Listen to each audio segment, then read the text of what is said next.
ঢাকা-৫ সংসদীয় আসনের ৬৪ নং ওয়ার্ড পশ্চিম এলাকায় গণসংযোগকালে ভোটারদের সঙ্গে মতবিনিময় করেছেন বিএনপি মনোনীত প্রার্থী আলহাজ নবীউল্লাহ নবী। বুধবার দিনব্যাপী গণসংযোগে তিনি স্থানীয়দের খোঁজ খবর নেন এবং এলাকার বিভিন্ন সমস্যা সরজমিনে প্রত্যক্ষ করেন। মতবিনিময়কালে ভোটাররা দীর্ঘদিনের জলাবদ্ধতা, গ্যাস সংকট, বিশুদ্ধ পানির অভাব, বেকারত্ব, রাস্তাঘাটের বেহাল দশা, অপরিকল্পিত নগরায়ন এবং ময়লার ভাগাড়ের দুর্ভোগ সহ নানাবিধ সমস্যার কথা তুলে ধরেন। তারা এসব সমস্যার দ্রুত ও টেকসই সমাধানের দাবি জানান।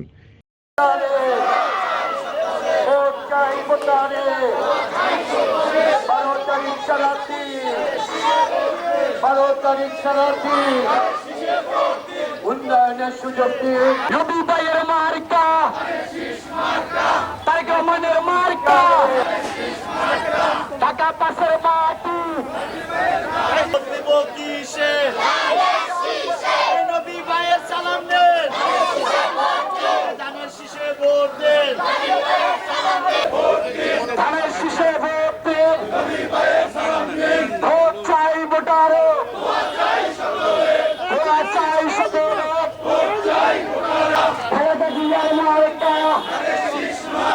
এ সময় গণসংযোগে স্থানীয় নেতাকর্মী ও সমর্থকরা উপস্থিত ছিলেন। এ সময় আলহাজ নবীউল্লাহ নবী বলেন, জনগণের মৌলিক সমস্যাগুলোর স্থায়ী সমাধানেই আমার প্রধান অঙ্গীকার। নির্বাচিত হলে পরিকল্পিত নগরায়ন, নাগরিক সেবা নিশ্চিতকরণ এবং কর্মসংস্থান সৃষ্টিতে সর্বোচ্চ গুরুত্ব দেওয়া হবে। তিনি এলাকাবাসীর সহযোগিতা ও সমর্থন কামনা করেছেন। আপনারা জানেন যে আগামী 12 তারিখে দেশে একটি জাতীয় নির্বাচন অনুষ্ঠিত হতে যাচ্ছে। সেই নির্বাচনে ধানের শীষ মার্কা প্রতীক নিয়ে আমি এই এলাকা থেকে প্রার্থী হয়েছে বিএনপির পক্ষ থেকে। আমি আশা করি আপনারা আগামী 12 তারিখে আমাকে ভোট দিয়ে জয়যুক্ত করে এই এলাকার উন্নয়নের সুযোগ দেবেন। আমি আপনাদের কাছে কাছে থাকতে চাই। আমি দীর্ঘদিন রাজনীতি করেছি শুধু আপনাদের জন্য, আপনাদের দাবি, আপনাদের অধিকার, আপনাদের উন্নয়ন, আপনাদের শিক্ষা প্রতিষ্ঠান, স্কুল, কলেজ এবং মেডিকেল হসপিটাল সব বাস্তবায়নের লক্ষ্যে আমি দীর্ঘদিন রাজনীতি করে আজকে আমি আপনাদের পাশে দাঁড়িয়েছি শুধু আপনাদের চাহিদা মেটানোর জন্য। আপনারা যদি আমাকে ভোট দেন, আমি যদি জয়যুক্ত হতে পারি, তাহলে আপনাদের চাহিদা আমি মেটাতে পারবো। এলাকায়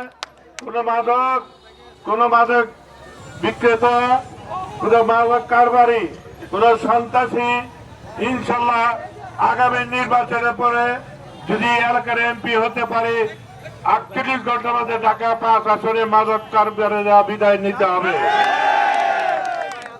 আমি আরেকটা কথা বলতে চাই যে আমরা রাজনীতি করেছি একমাত্র ঢাকা 5 আসনে কোন প্রতিশোধমূলক রাজনীতি আমরা করি নাই। আজকে সারা 5 আগস্টের পরে সারা বাংলাদেশে বিচ্ছিন্ন বিভিন্ন ঘটনা ঘটেছে, বিভিন্ন শিল্প কারখানা লুট হয়েছে, বিভিন্ন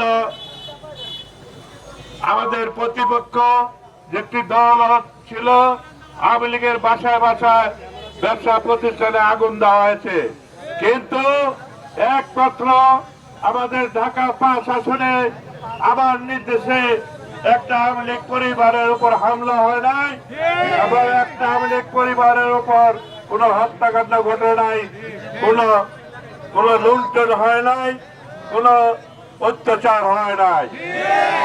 তাই ভাইরা আমার, রাজনীতি অধিকার সবারই আছে। আমি নির্বাচনকে সামনে রেখে বলতে চাই, আপনাদের সাথে আমাদের কোনো প্রতিহিংসার রাজনীতি আমরা করব না। আপনারা আমাদের সাথে দল মত নির্বিশেষে আপনারা ঐক্যবদ্ধভাবে আপনারা ধানের শীষ মার্কায় ভোট দিয়ে জয়যুক্ত করবেন। এমন দলকে জয়যুক্ত করুন না যারা ইসলামের দোহাই দিয়ে তারা জান্নাতের টিকিট বিক্রি করে ভোটের নামে, তারা বেহেশতের টিকিট বিক্রি করে, তারা রসুলকে খাটো করে দেখে, তারা এদেশের মানুষের ইমান আমলকে নষ্ট করার অপচেষ্টা চালাচ্ছে।